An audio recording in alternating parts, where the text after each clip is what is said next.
كنت بتشرب سجاير وانت بتلعب؟ سيد معوض، ما خلاص سيد معوض طلع قدام مصر كلها. خد بالك يا ابراهيم، اقول لك على حاجه. احنا لما بنطلع بنتكلم اضحك بقى. ايوه بص، فكيت انت بقى في اخر الحلقه ازاي؟ ما هو طبعا ما هو والله فاضحني العظيم. عندك. والله العظيم دي الحلقه الوحيده اللي ضحكت فيها.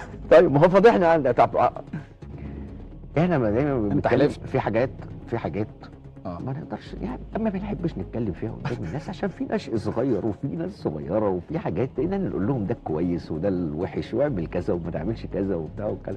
فده اكيد موضوع مش هتتكلم فيه. انما اما سيد معاوي يقوم طالع وطاخخ الطلقه على طول كده، خلاص بقى هطلع ايه؟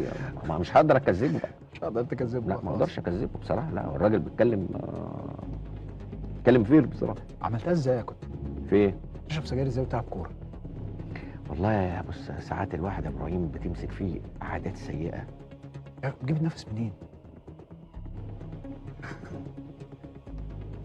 انت كنت ما بترحمش. ده بقول لك على حاجه. اه ده انا مبطل لو تفتكر 37 سنه. ايوه صح.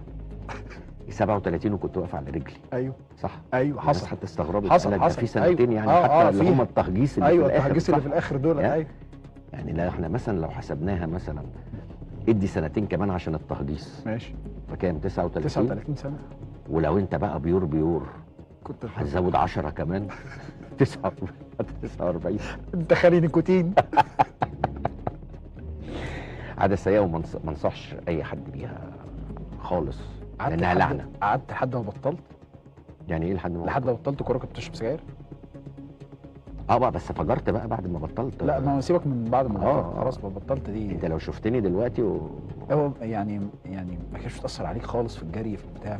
مفيش اي حاجه، مفيش اي تاثير من اي نوع؟ لا هي وحشه اه وما ينفعش حد يفكر فيها، واكيد كانت بتاثر.